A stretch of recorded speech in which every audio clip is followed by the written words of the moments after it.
पवित्र श्रीमद् भागवत गीता, पवित्र चारों वेद, पवित्र कुरान शरीफ, पवित्र बाइबल, पवित्र गुरु ग्रंथ साहिब, पवित्र कबीर साहिब की वाणी में छुपे हुए गूढ़ रहस्य अर्थात तत्व को जानने के लिए कृपया अवश्य सुनिए जगत गुरु तत्वदर्शी संत रामपाल जी महाराज के मंगल प्रवचन।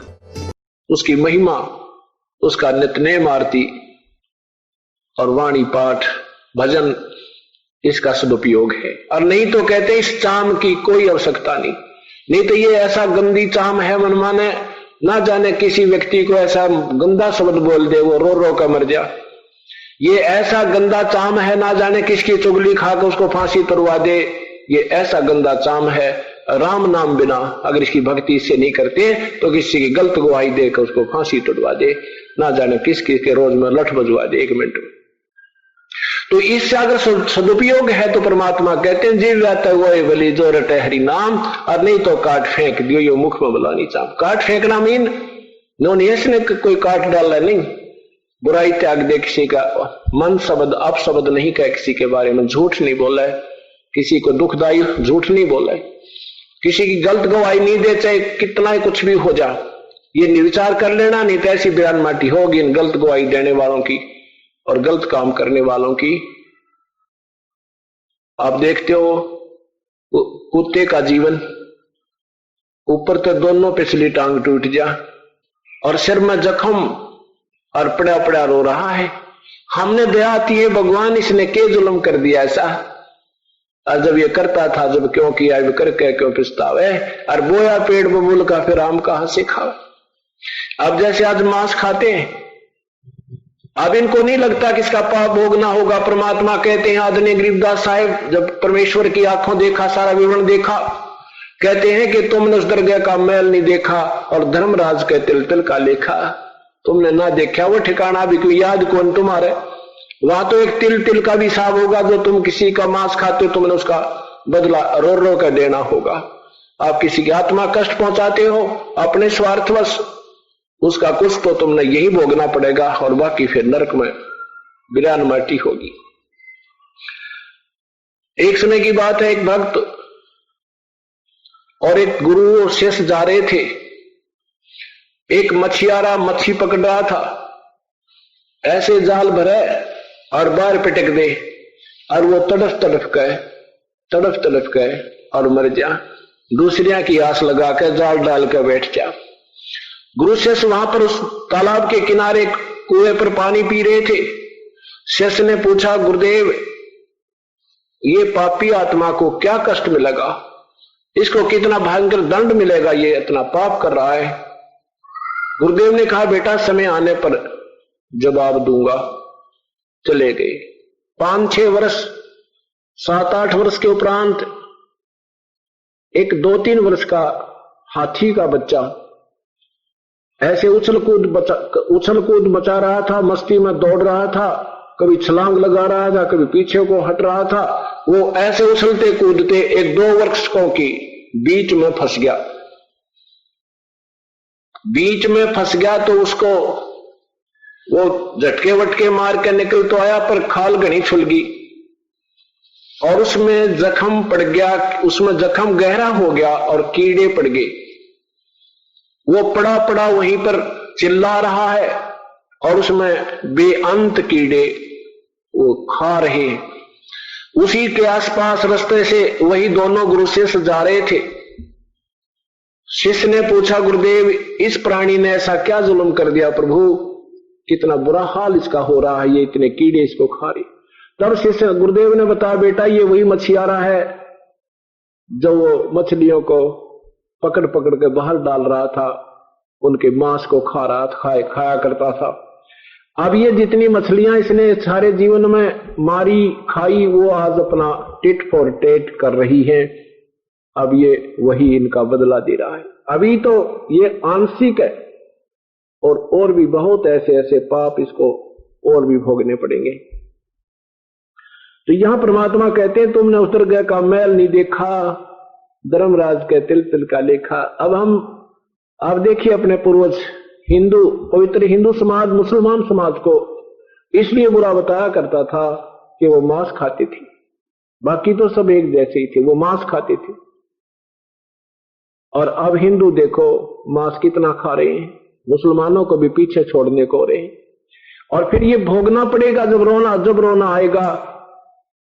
अब ये बात सत्संग के अंदर ही आपको याद दिलाई जाती है, इन पे अमल कीजिए। प्रभु की वाणी है, दास की नहीं है। परमात्मा का वाणी जो है उनका संविधान है, और संविधान की अवहेलना करना पाप का भागी हो के आपको सजा भोगनी ही पड़ेगी। अब बैल की जब याद आती है, ये मन फिर ठीक हो जाता है, क्योंकि ये जो अंकुश है इस मन पापी पर जो बकवाद करने लगे, तो ये बातें याद आ जानी चाहिए प्रभु की वाणी की, ये फिर सीधा हो जाता है। दास का जन्म जो एक किसान परिवार में हुआ, और हमारे एक बैल था, उसके पैर में कील चल गई लगभग 1.5 इंच लंबी। अब वो बातें अब याद आ रही हैं, जब ये विशेष सत भक्ति पर लगे, जब घनी याद आने लगी। पहले तो ओम जय जगदीश रे, स्वामी जय जगदीश रे घंटा सुबह शाम करते ही रहते थे, लेकिन मन में वो डर नहीं था प्रभु का जो अब बन गया। अब क्योंकि हम मर्यादा से चल पड़े और पथ रह करके हम ये सब काम कर रहे हैं, प्रभु का हमारे ऊपर विशेष आशीर्वाद है, गुरुदेव का, जिस कारण से भक्ति भी ठीक चल रही है, याद भी बनी रहती है, पाप कर्मों से छूटने का प्रयत्न भी जारी रहता है। और वो जो ज्ञान दिया जाता है वो हृदय में पहुंच रहा है। पहले हृदय में नहीं जाता था, आक्षाणिक सुनते थे, फिर भूल भाल जाते थे। तो उस बैल के जो कील तो लगी, हाली ने सोचा कि वैसे कोई ऊंचे नीचे पैर रखने से इसकी नस में नस चढ़ गई है, और वो कई बार ऐसे चलाते रहते तो वो ठीक हो जाता, और छोड़ देते तो ज्यादा दुख हो जाता था। इस दृष्टिकोण से हाली ने बिना उसको परवाह नहीं की और सारा दिन काम लेता रहा। शाम के समय बिल्कुल 3 पैरों से आया बैल और बैठ गया, ना चारा तिरा। सुबह तक पैर सूज गया, घुटनों तक। एक ऐसे पहले 30-35 साल पहले ऐसे ही ट्रीटमेंट होया करते गांव में, तो उसमें एक पड़ोसी बुलाया जो थोड़ा बहुत टूटे फुटों की जानता था। ऐसे उसने आप कहा कि इसके घुटने पर बाव आ गया है, कोई नस पर नस चढ़ रही है या बाव आ गया है, इसकी एक पट्टी बांध दी। कील लगी है खुरों में, नीचे पैरों में, और पट्टी बांधी जा रही है घुटनों पर। 1 महीने तक बांधते रहे।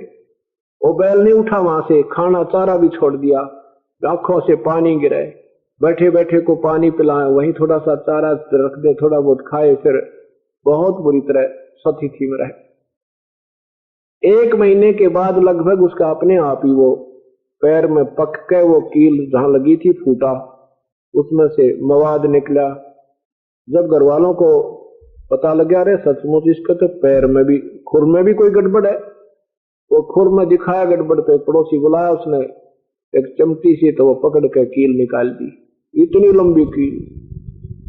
तीसरे चौथे दिन बैल अपने आप खड़ा होने लग गया और ठीक हो गया। हे भगवान! अब देखो उस पहले जब वो नादान आत्मा मनुष्य शरीर में था, उसने मन में भी ना सोची होगी ये पहाड़ टूट जाएगा, ये ऐसा भयंकर कष्ट तुझे भोगना पड़ेगा, तू बैल भी बन जाएगा और बोल के बता नहीं सकेगा तेरे कष्ट कहां है, आंखों से पानी गिर रहा है, ये बोल के नहीं बता पा रहा तेरे पैर में कहां कील लगी है, घुटनों पर पट्टी बंध रही है, मरहम पट्टी ट्रीटमेंट घुटने का हो रहा है, और खुर में वो दर्द सता रहा है। अब ये बातें वो परमात्मा याद दिलाता है कि फिर पीछे तू पशुआ की जय दीजय बैल बना, और 4 पहर जंगल में घूमे तेरा तो नहीं पेट भरे।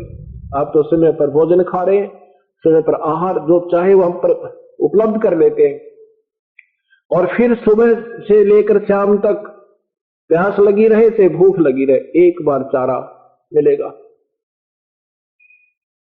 मच्छर लड़ते हैं, पूछड़ ला दी, एक दूम लगा दी, इस दूम से अपना मच्छर उड़ा, चाहे पंखे की स्थान पर लगा।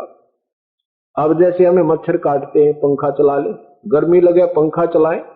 मच्छरों के लिए आजकल वो ऑल आउट भी बना लिया, और उस फिर पशु बनने के बाद ये एक ही धूम होगी, इसको चाहे कूलर के स्थान पर प्रयोग करना और चाहे पंखे पर, और वो भी कर्महीनता के कारण वो भी कट जाती है किसी ना किसी कारणों से, और वो फिर सारी 10 इंच की रह जाती है। वो ऐसे बैठा बैठा ऐसे करता है। अब ना वो पंखा की काम, वो जैसा धूम का कार्य था वो भी गया उससे। अब जितना भी अंग भंग क्यों होते हैं, क्योंकि हमारे पाप जितने अधिक होंगे वो भी पशु किसी भी जोनी में अंधा होगा, टांग टूट जाएगी, कोई कोड लगेगा, दोम कटेगी, सींग टूट गए, ये सब पिछले ही संस्कारों के पापों कर्मों के दबाव से ही सब हुआ करता है। और फिर परमात्मा क्या याद दिलाते हैं कि फिर पीछे तू खर कीजिएगा, खर माने गधा, फिर पीछे तू खर कीजिएगा, कुरडी चरने जा, और टूटी कमर पजा हुआ चढ़ तेरा कागा वहां चला, फिर गधा बनेगा। परमात्मा कह रहे हैं कि फिर तू गधा बनेगा, और फिर कुम्हार सारा दिन काम लेगा। एक जख्म जरा सा हो जाए तो आपका अगर कपड़ा भी लग जाए जख्म के ऊपर, आंखों से पानी नहीं समाप्त होता रहे से बहुत पीड़ा होती है। और गधा बनने के बाद कमर टूट जाती है, जख्म बन जाता है, उसके ऊपर बोरा रखा जाता है, उसके ऊपर एक थैला रखा जाता है जिसमें ईंटें, कच्ची पक्की ईंटें डाली जाती है, कभी ऊपर से नीचे, नीचे से फिर भर के ऊपर पजावे पर जैसे मदानी भट्ठा लगाते थे। अब वो आंखों से पानी गिर रहा है और जख्म के ऊपर 1 क्विंटल वजन रखा है। अब ये कष्ट क्यों उठाने पड़ रहे हैं अपन को? हम परमात्मा की वाणी पर विश्वास नहीं करते। जब मनुष्य शरीर होता है तब हम यहां से इतना जोर नहीं देते दिमाग पर जितना संत चाहते हैं कि ये अपना कार्य भी करे, लेकिन परमात्मा की मर्यादा में रहते हुए भगवान के मार्ग को सबसे ज्यादा महत्व दें, प्रभु की भक्ति को ज्यादा महत्व दो। 1 नंबर पर हमने परमात्मा के मार्ग को लाना चाहिए, 1 नंबर पर। और उसके 1 नंबर पर लाने से फिर अपना जो अन्य जो कार्य है वो भी ठीक ठाक बहुत अच्छी तरह, घर में सुविधा, बच्चों की सुरक्षा, को कष्ट निवारण, कोई व्यवसाय में हानि, वो सब ठीक हो जाती है। अब इन सत्संग को सुनकर आदरणीय गरीबदास साहेब ने कहा, प्रभु भक्ति तो हम करते हैं, भक्ति तो हम करते हैं। परमात्मा ने कहा, बेटा काहे की भक्ति करते हो? श्री कृष्ण, श्री राम, ब्रह्मा विष्णु महेश, जैसा भी हनुमान जी आदि की। परमेश्वर ने कहा, बेटा ये भक्ति करते करते तुमने युग बीत गया, असंख्य युग। क्या बताया कि कोट जन्म तन बरमत हो गए, कुछ ना हाथ लगा रे, कुकर सुकर खरबा बोरे तो कौवा हंस बगारे। कोटि जन्म तू राजा की, ना मिटी ना मन की आशा, भिक्षक होकर दर दर घूमा तुम मिला नो निर्गुंदासा।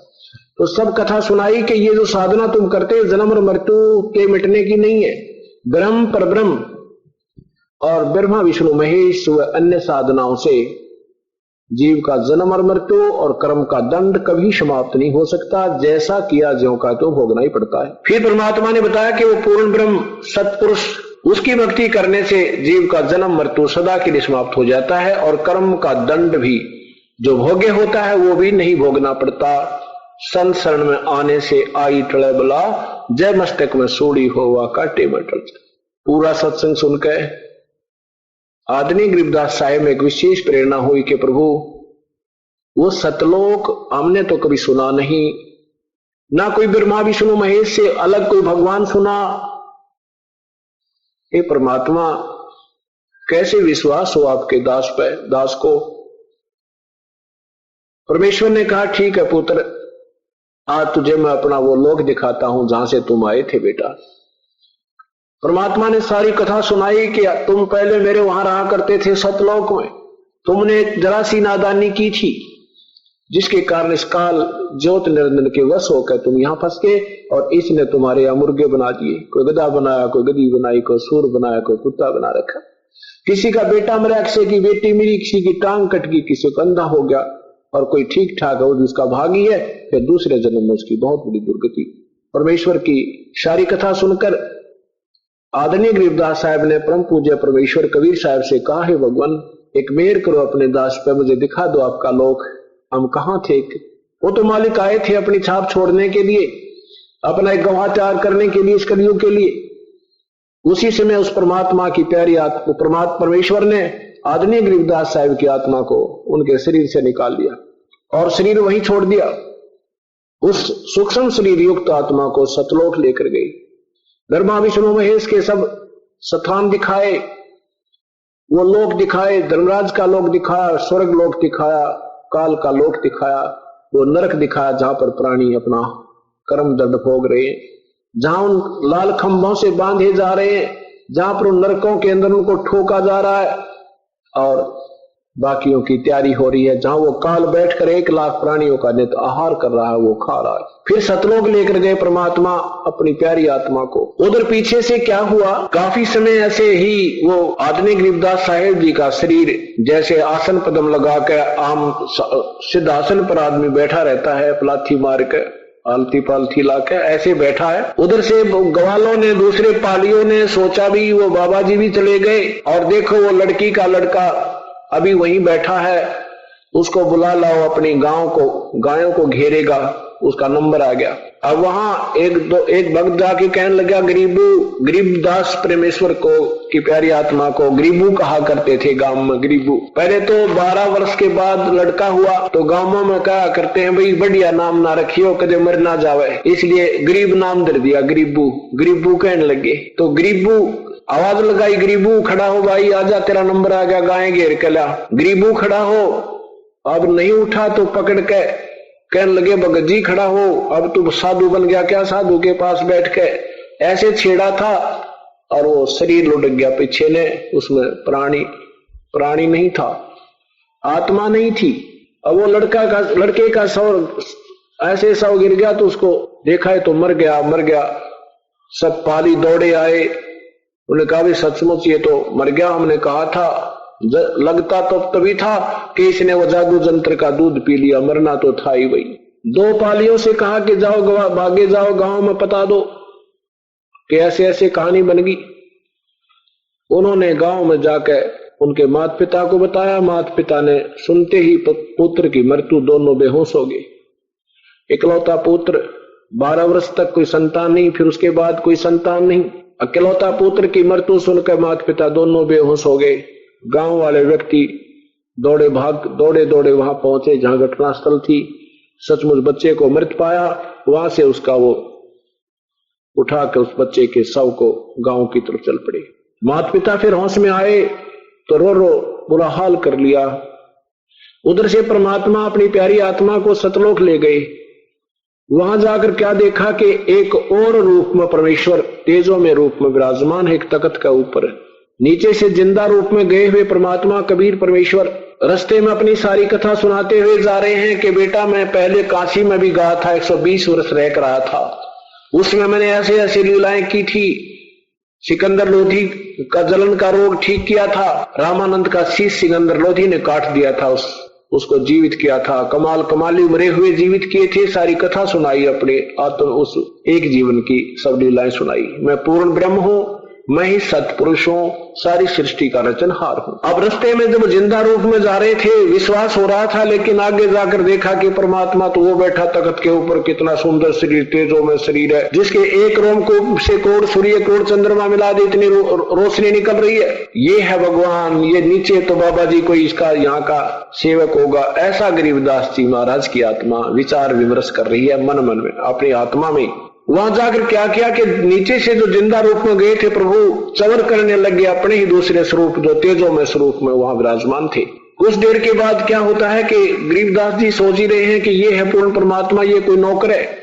इतने में वो तेजों में शरीर खड़ा होता है उस सिंहासन से, और नीचे से गए परमात्मा उस पर विराजमान हो जाते हैं एक साधु रूप में, जो जिंदा महात्मा के रूप में गए थे। और तेजों में शरीर वाला जो वास्तविक प्रभु नजर आता है वो उसके ऊपर चवर करता है अपने दूसरे स्वरूप जो नीचे से गया था उसके ऊपर। गरीबदास जी सोच रहे हैं कि बाबा जी पर भगवान चवर कर रहा है, ये बाबा जी भी खूब शक्ति वाला नजर आता है। इतने में वो तेजों में शरीर उस परमेश्वर नीचे से आए हुए परमेश्वर के स्वरूप में समा गया। अकेला वो परमेश्वर उसी जिंदा वाले रूप में विराजमान है तख्त के ऊपर सिंहासन पर, और चवर अपने आप सेवा कर रहा है। ऑटोमेटिक। तब परमेश्वर ने कहा, बेटा हम ही अलख अल्लाह है, कुतुब गोस और पीरे, गरीबदास खालक धनी ही हमारा नाम कबीर। हम ही सारी सृष्टि के रचनहार हैं और मैं ही पूर्ण ब्रह्म हूं। सारी सृष्टि का रचनहार मैं हूं और तुम मेरी आत्मा हो।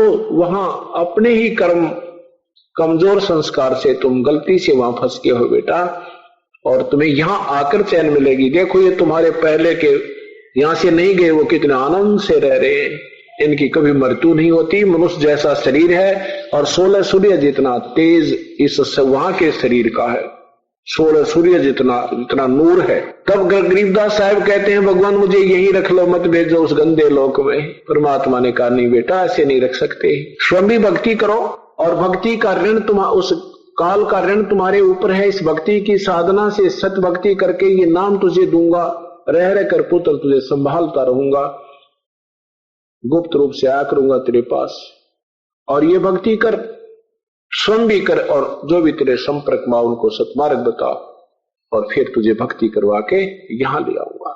अब उधर परमात्मा अपनी प्यारी आत्मा को अपना ऊपर का दृश्य दिखा रहे हैं। उधर से गांव वालों ने बच्चे को मृत जानकर शमशान घाट पर रख दिया, यानी चिता पर रख दिया, जलाने की फूकने की तैयारी कर दी। इतने में परमेश्वर ने वो आत्मा वापस छोड़ दी। तक चिता के ऊपर रखा हुआ शरीर ऐसे अपने आप कंपन करने लगा। 10 वर्ष के बालक गरीबदास जी का ऊपर बांध रखे थे, वो बंधन टूट गए, अपने आप खड़ा होकर और आवाज लगाई, बोलो सतगुरुदेव की जय। ये अमृतवाणी बोलने लगे कि अलल पंख अनुराग है, सुन मंडल रथीर, दास गरीब उधारिया, सतगुर मिले कबीर।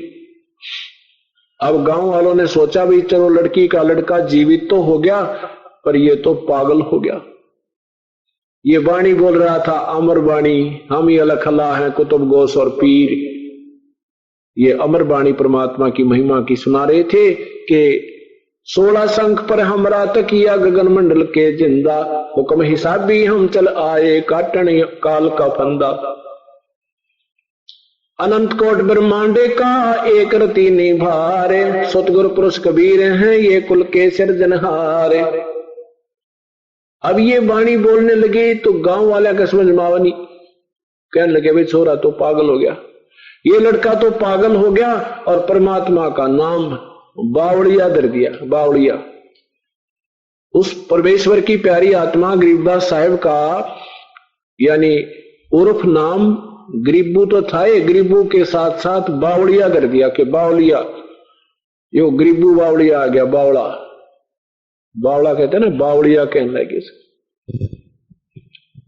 अब 3 वर्ष के बाद जब वो गरीबदास साहब 13 वर्ष के हो गए, 3 वर्ष के बाद एक दादू पंथी महात्मा गोपाल दास नाम के, उनका बनियों के घर का शरीर था, वो भी ऐसे प्रेरणा पाकर के प्रभु की गृह त्याग कर और साधु रूप धारण करके और अपनी साधना करते हुए गांव गांव में घूमा करते थे, गांव गांव में भ्रमण भी करते थे।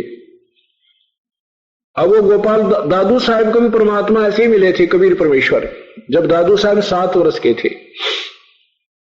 उनको भी ऐसे मिले थे, और फिर वो सत्ज्ञान दिया, अपना करमंडल से जल पान के पत्ते पर रखकर पिलाया, फिर सतलोक ले गए।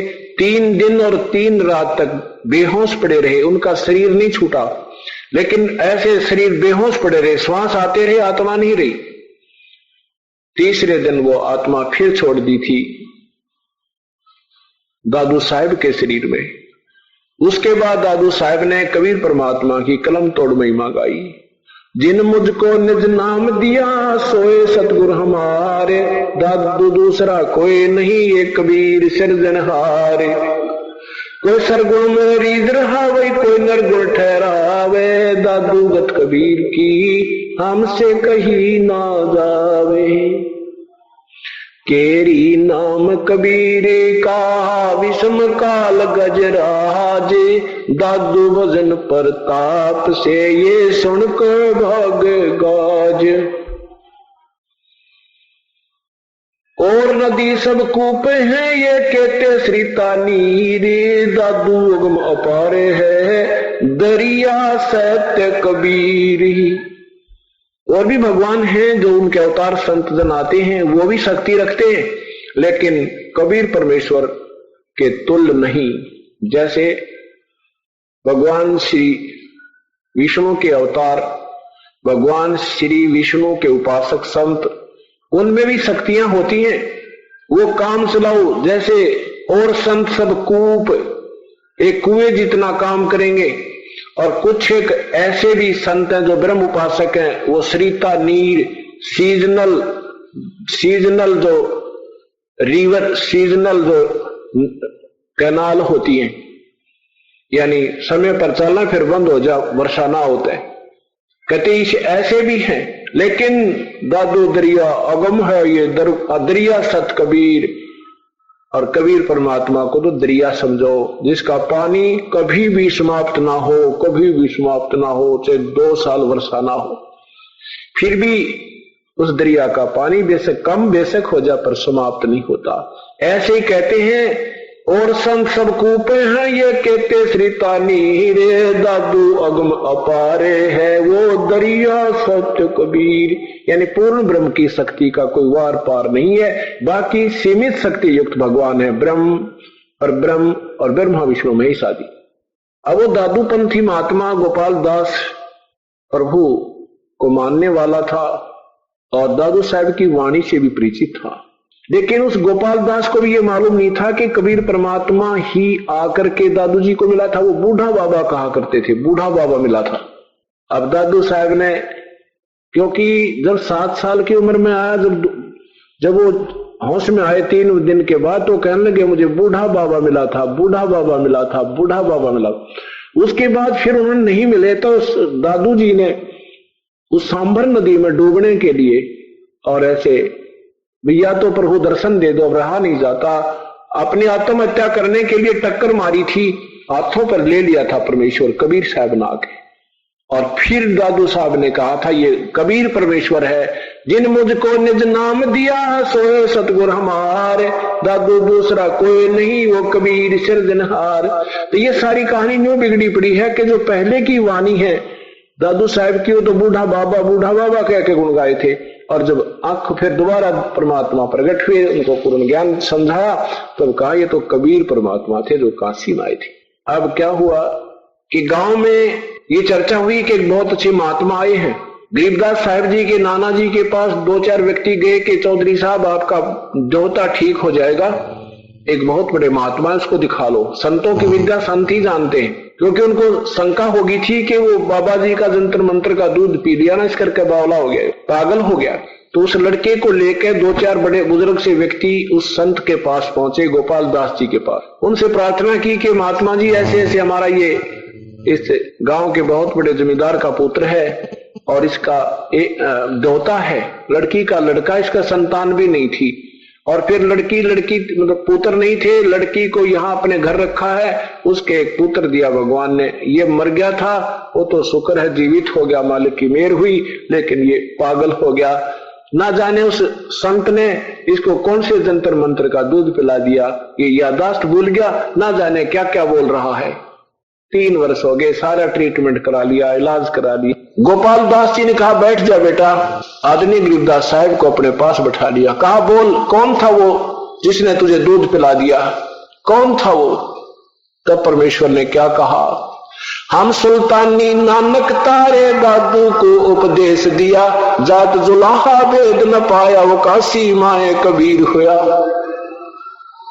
हम सुल्तानी नानक तारे दादू को उपदेश दिया और जाति जुलाहा वो भेद नहीं पाया, वही काशी माए कबीर हुआ। ओए होए, अब दादू साहब का नाम आया तो उसका अनुयायी को तो एकदम खटका सा लगता है। क्या बताया परमेश्वर ने कि जो मेरी मुक्ति की, हम सुल्तानी यानी हम सभी ग्रुप रूप में, मैं अब्राहिम आजम सुल्तान और श्री नानक साहेब और श्री दादू जी और मैं, हम सभी को पार किया, और ये परमात्मा पूर्ण ब्रह्म काशी में जुलाहा कबीर नाम से रह के गया, इसका कोई भेद समझ नहीं पाया। दादू को सतगुरु मिले वो दी पान की पीख, बूढ़ा बाबा जिसे कहो वो दादू की नई सीख। कि वो वास्तविक ज्ञान नहीं था उस समय दादू जी को, जो जिसे तुम बूढ़ा बाबा कह रहे हो। दादू को सतगुरु मिले, वही कबीर परमात्मा आकर मिले थे जो मुझे मिले दादू साहब को, और उनको एक पान की पीख दी, पेय पदार्थ पान के पत्ते पर अपने करमंडल से एक जल रखा था, जैसे हम आपको अमृत देते हैं उपदेश के समय। तो कहते हैं दादू को भी वो सतगुरु मिले दे पान की पीख, और बूढ़ा बाबा जिसे कहो ये दादू की नहीं सीख।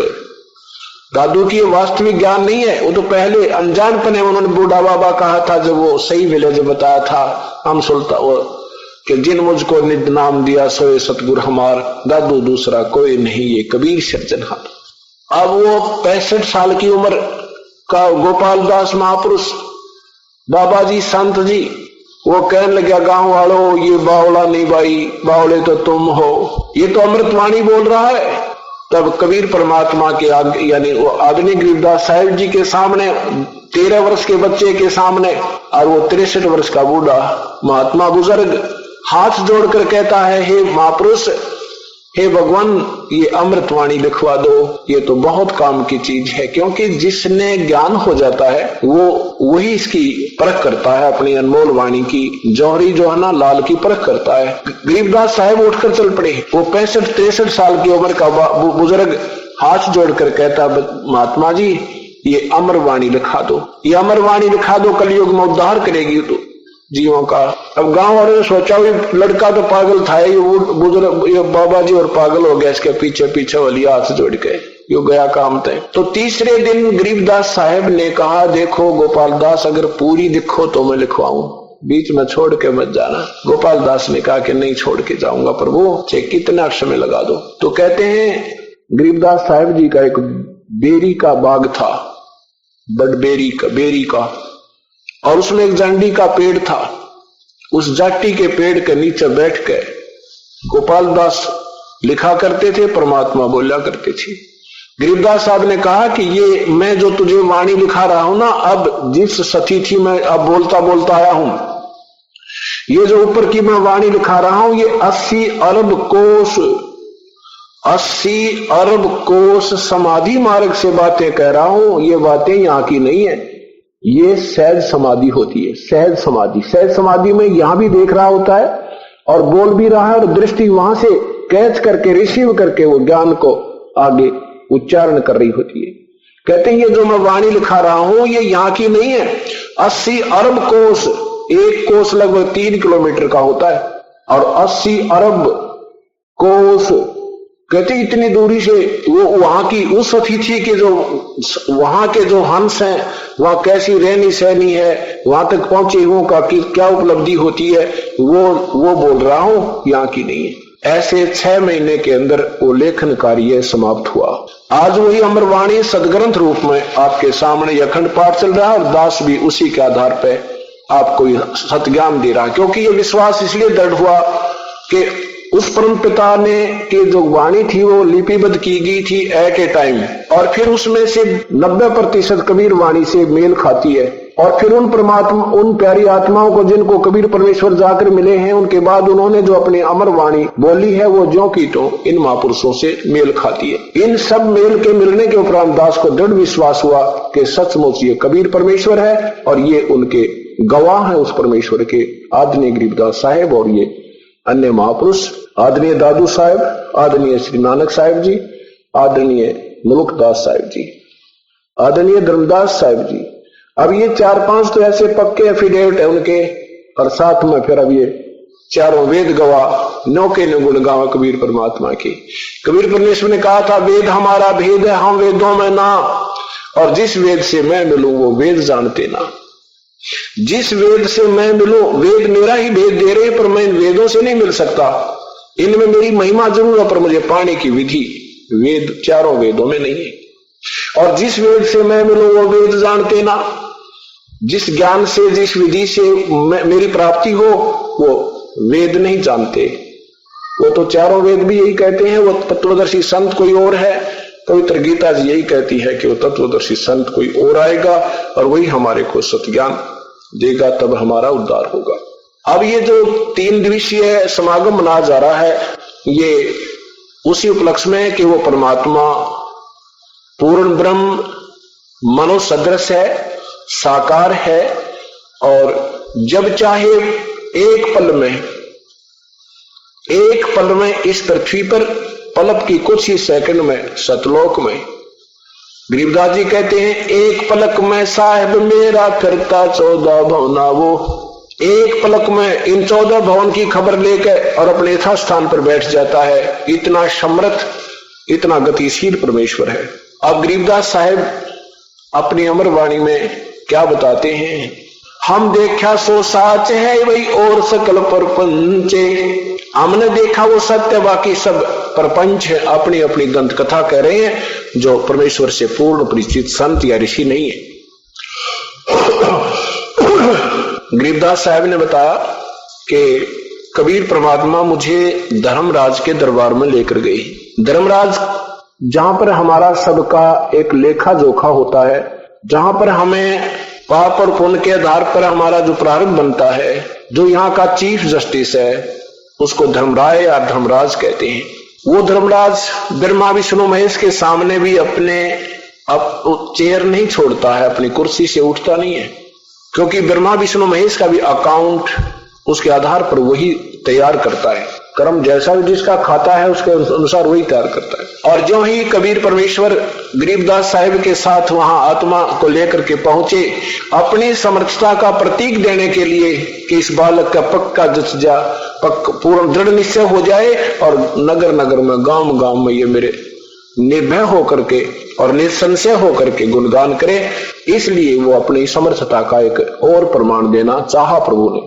धर्मराज के दरबार में जब कबीर परमात्मा पहुंचे, धर्मराज ने आसन त्याग दिया और करबद्ध होकर के खड़े हो गए और कहा कि आओ प्रभु बैठो, विराजमान हो। जैसे उच्च अधिकारी और नीचे के अधिकारी के ऑफिस में चला जाता है तो उच्च अधिकारी के जाते ही वो नीचे वाला अधिकारी अपना चेयर छोड़ के एक आदर के सत्कार भाव से औपचारिकता शिष्टाचार के नाते खड़ा हो जाता है और कहता है बैठो साहब यहाँ विराजमान हो। और वो अधिकारी खड़ा रह करके उसकी औपचारिकता का विशेष ध्यान ना देते हुए क्या कहता है, अपना जो कार्य आदेश होता है इमरजेंसी का, वो तुरंत उसको कहता है और कहता है ध्यान से सुन ले कहीं फिर गड़बड़ ना हो जा, यानी उस पर डांट मारता है। और वो फिर भी जी सर और करबद्ध खड़ा रहता है। ऐसे ही परमात्मा ने जाकर के उस धर्मराज के दरबार में और वहां पहुंचे तो धर्मराज खड़ा होकर के औपचारिकता करा, कहो प्रभु बैठो, विराजमान हो प्रभु। तो परमात्मा उनकी औपचारिकता को ध्यान न देते हुए अपना आदेश सुनाता है, धर्मराय दरबार में देई कबीर तलाक, मेरे भूले चूके हंस को तो पकड़िए मत कजाक। गरीबदास जी को दृढ़ करने के लिए कि कहीं ये बालक विचलित ना हो जा, उस धर्मराज के ऊपर ऐसे गांठ लगा रहा है कि मेरे भूले चूके हंस को भी, कबीर हंस को मत पकड़ना कजाक, कहीं तो बदमाशी कर दे।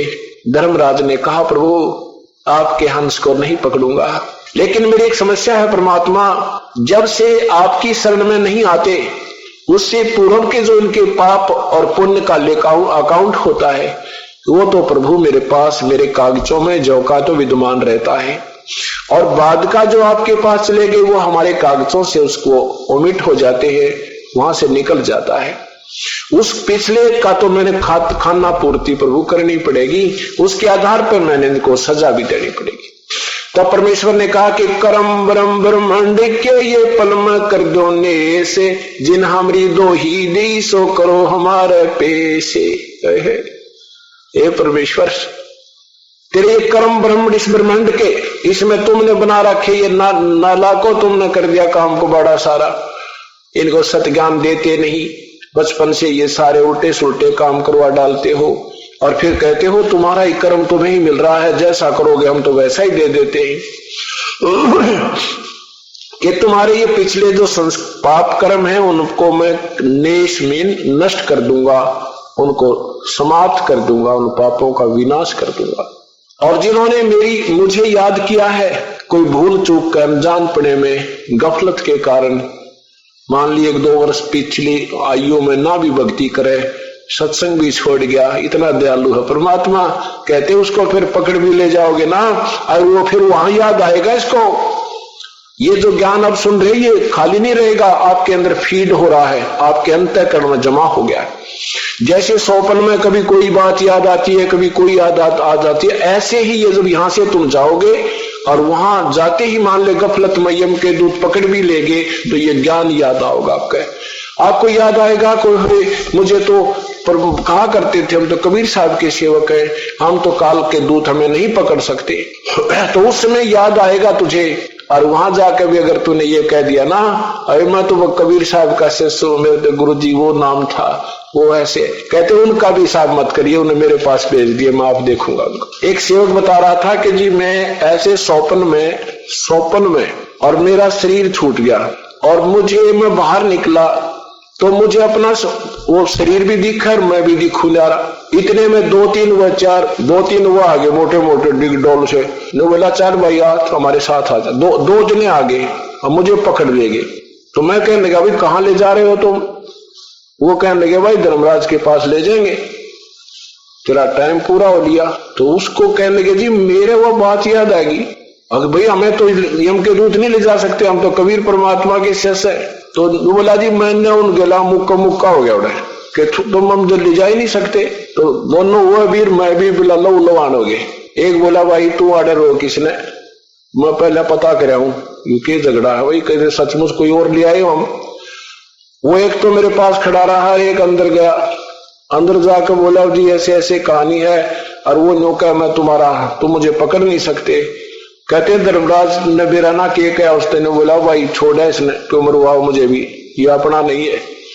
ने बोला जी मैं जब वापस आया तो सारे शरीर में पसीने आ रहे, और नो देखू मेरे लोग किसी आ रहे, कहाँ खून आया है ना खून आ रहे, पर थक रहा ऐसा कसूता जैसे करड़ी कुश्ती कर रखी हो। तो सुबह उठा, मैंने घर वालों को बताया कि आज तो मेरी टिकट कट गई थी, आज नहीं था। जब परमात्मा की चरण में नहीं होता तो वहां पे सारी कहानी बताई। 1-2 बार मैं पहले भी बताया करता, घर के का थोड़े नाम ले रहे थे, नहीं बोला तेरा तो रोज का ड्रामा है, मेरे पास कौन वापस आ सके। अब वो ना माने, ने बोला मैं कैसे भूल जाऊं, मेरे गिर वो बीती रात ने। तो यहाँ परमात्मा कहते हैं धर्मराज दरबार में दे कबीर तलाक, मेरे भूले चूके हंस न तो छेड़िए मत कजाक। जिन कहते हैं धर्म कर्म, धर्मराज ने कहा कि कर्मों से तीरथ हैं, इब मुख से कहें अब तो कहे कबीर, अब तो जपे कब नाम कबीर, और उनको तो मालिक पकड़ूंगा मैं, जड़नी पड़े जंजीर। तो क्या कहते हैं कर्म भ्रम ब्रह्मंड के तेरे पल में कर दो नेस, और जिन हमारी दो ही दी सो करो हमारे पेश। बोले पुरुष कबीर ते है, बोले पुरुष कबीर से, पुरुष माने प्रभु कबीर से, और वो धर्मराज कर जोड़, और तेरे हंस ने छेड़ू नी मैंने 2 ही लाख करोड़। बोलो सतगुरुदेव की जय। जब धर्मराज ने कहा भगवान आपके हंस ने मैं नहीं छेड़ूंगा, ये दोनों कान पकड़ गए। तो परमात्मा पूर्ण ब्रह्म है, विश्वास रखना, मैं कोई बालक नहीं और कोई ऐसा अनजान नहीं जो कि खाम का ढिंढोरा पीटता फिरो किसी की स्वार्थवश। मैंने इस परमेश्वर को 1000 बार परखा है और 1000 से ऊपर ये खरे पाए हैं, तब आपके लिए ये दास एक कुत्ते रूप में उस मालिक ने भेजा है आपको जगाने के लिए।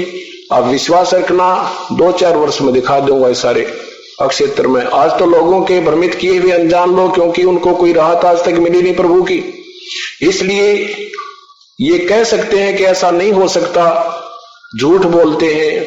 ये उनका कहना भी स्वाभाविक है, उनका दोष कति नहीं, क्योंकि हम सुना करते थे कि भगवान ने ऐसे कर दिया था, एक गांव में ऐसे कर दिया था एक संत ने, लेकिन अब नहीं यकीन रहा था कि सचमुच प्रभु ऐसे गुण देख करता है। और आज हमारे लाखों की संख्या में पुण्यात्माओं को कई सुख दे रखे हैं जो भगवान किया करता है, और उनको नहीं हो रहे हैं तो वो सचमुच ये ठीक कह सकते हैं झूठ बोल रहे हैं। और हमने अपनी सत्य बताने में शर्म आती है कि इसने कहूंगा ना भाई मेरे घर में ऐसे सुख हो गया, तो ये नो कहेगा झूठ बोल रहा है। हमने शर्म आती है, इसका ये जवाब होगा ऐसे नहीं हो सकता। और जब हमारे साथ हो चुका है तो हम उनकी बातों को नहीं मान सकते कि प्रभु ऐसा नहीं कर सकता। इसलिए अपने परमात्मा पर पूर्ण विश्वास रखो और कुछ दिन के बाद देखना ऐसी अनहोनी करके दर देगा। आप सोच नहीं सकते भगवान ये हुआ तो वह क्यों करे। और देखो इस मार्ग में लगने के बाद मान लीजिए आपको छोटी बहुत कोई आपत्ति आ भी रही है, आप सोच रहे हो कि मेरा ये कार्य नहीं हुआ, आप सोच रहे हो मेरा ये रोग मुक्त नहीं हुए, औरों के हो रहे हैं, इसके भी कई कारण होते हैं। इन सब का दृष्टिकोण रखकर ही आप इस मार्ग पर चल सकते हो। कैसे? या तो आपका कोई नाम खंड हो गया, आप में कोई हीन भावना आ गई है जिसके कारण परमात्मा ने अपना पंजा पूर्ण नहीं रखा आपके ऊपर। दूसरा ये है कि आपके ऊपर भारी आपत्ति आनी थी, छोड़े में टल रही है तो आप उसको भी कष्ट मान रहे हो। और तीसरा कारण ये होता है धीरे धीरे रे मना और धीरे सब कुछ होवे, माली सींचे सोगड़ा रे तू आए फल होवी। तीसरा कारण ये है कि धीरे धीरे रे मना, आप विश्वास कर लेना 4 वर्ष 2-3 वर्ष आंख में इसका लग जाओ, चाहे आपको ना भी लाभ होता दिखे। वैसे तो ऐसा नहीं हो सकता कि आपको लाभ ना हो, ये तो भूल जाना कि आपको यहां आने के उपरांत कोई लाभ ना मिले। 2 कारण आपको बताए हैं। कभी परमात्मा अपनी महिमा आप ही गाते हैं, साहेब के दरबार में ही, साहेब के दरबार में कमी का की ना, हंसा मौज न पावता तेरी चूक चाकरी मां। इस परमेश्वर के दरबार में किसी चीज का अभाव नहीं है। इस परमात्मा के दरबार में इम्पॉसिबल वर्ड नहीं है, असंभव शब्द नहीं है। अगर आपको पूर्ण लाभ नहीं हो रहा तो आपकी चूक चाकरी में, आपकी कोई सेवा में, कोई भावना में त्रुटि है, इसको अपनी को सेट कर दे, इसको ठीक कर ले। और दूसरा यह है कि धीरे धीरे रे मना, धीरा सब कुछ हो। जैसे एक आम का पेड़ बीजा जाता है, पौधा लगाया, पानी सींचने लगता है वो मालिक, और फिर धीरे धीरे उसमें 100 घड़े डाल देता है, जब जाकर वो फल देने योग्य बनता है। और जब वो फल देने योग्य बन जाएगा, जब देखना उसके ठाठ आम के पौधे के आप भी खाओगे, पड़ोसी भी तोड़ तोड़ ले जाया करेंगे और रिश्तेदारों को भी दे कर आया करोगे, फिर भी समाप्त नहीं होंगे। तो ये राम नाम का आम का पेड़ अब आपने बीजा है, इसको सिंचाई करते रहो। ये तरीका इसकी सिंचाई का, सत्संग माना, ज्ञान सुनना, दान करना, भक्ति करना, बुराई त्याग देना। और फिर देखना 2-4 वर्ष के बाद इसके कितने फल लगेंगे। ओए होए, आपको याद भी नहीं आओगे हम कभी दुखी थे। ये सत्य मानना।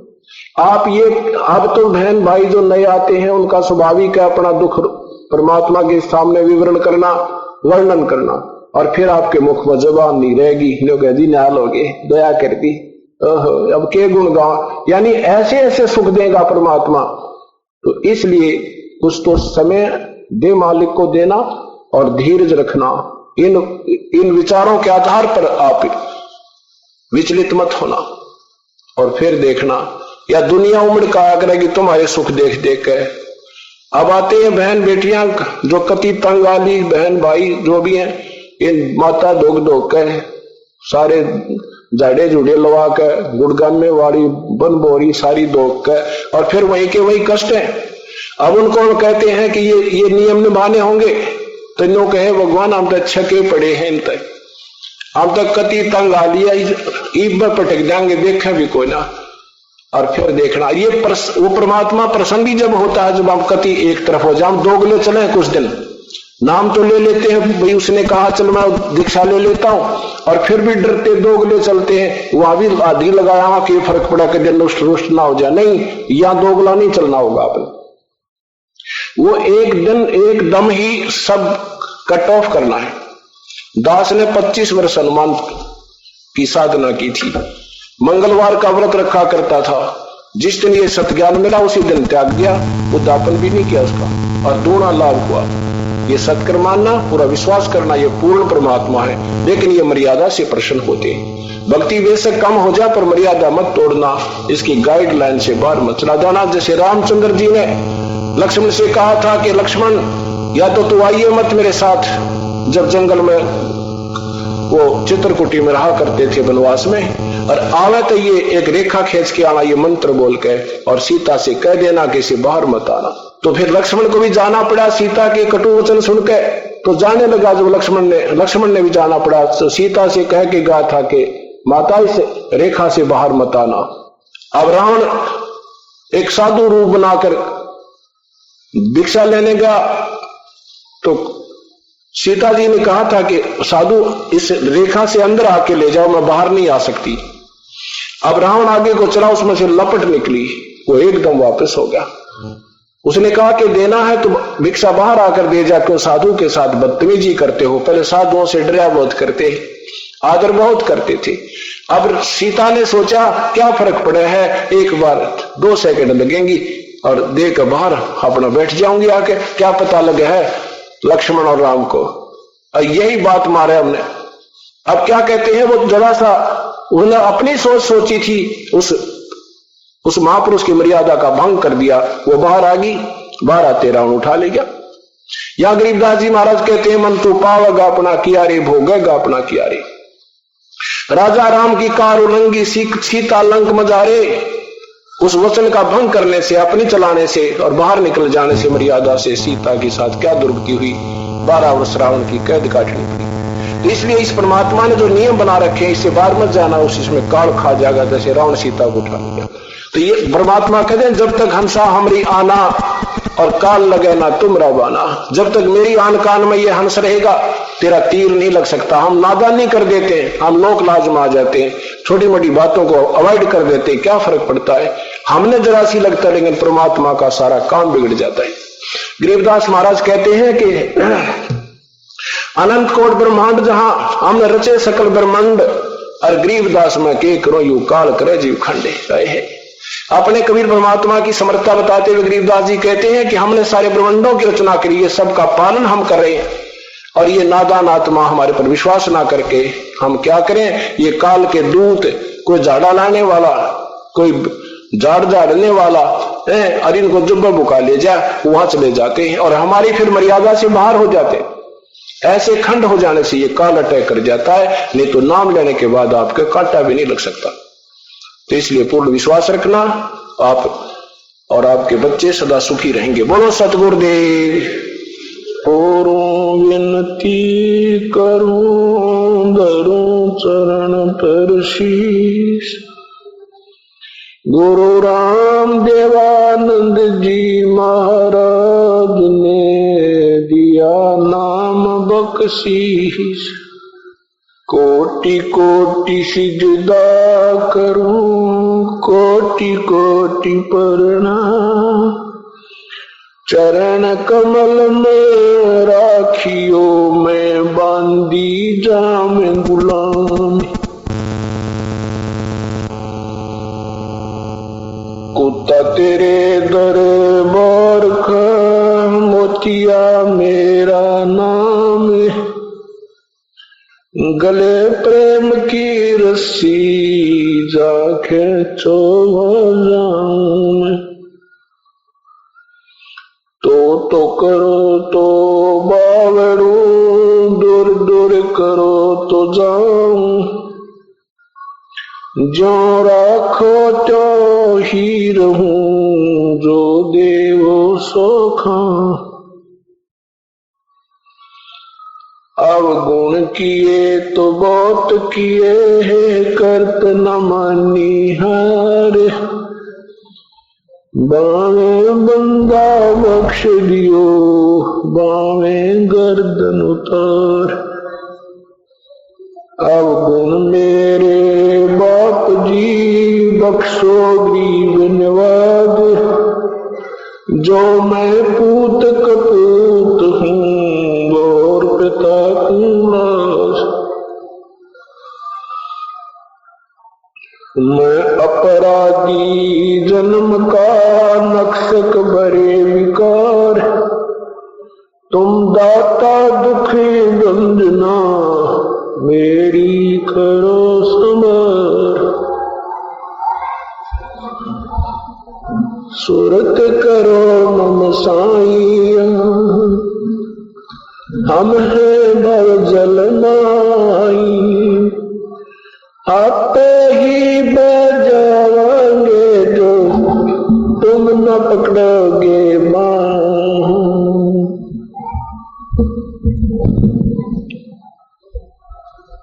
अंतर्यामी एक तू, आत्म के आधारे, जो तुम छोड़ो हाथ तो हमें कौन उतार पारे।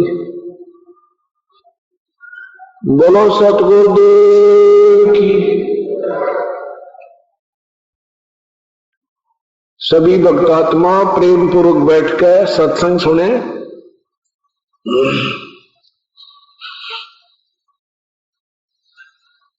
कबीर सब जग निर्धना, धनवंता ना कोय, धनवंता सो जानियो, जिस पर राम नाम धन होय।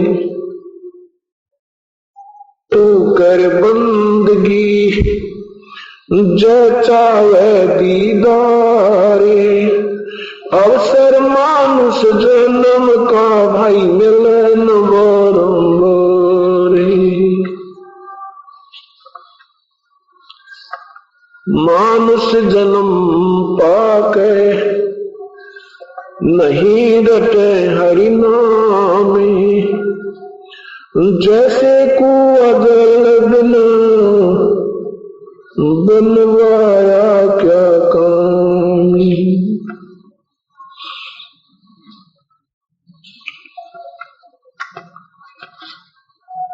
पूर्ण ब्रह्म कृपा निदान, सुन के सौ करतारे, गरीब दास मुझ दीन की, रखियो होत सवारे।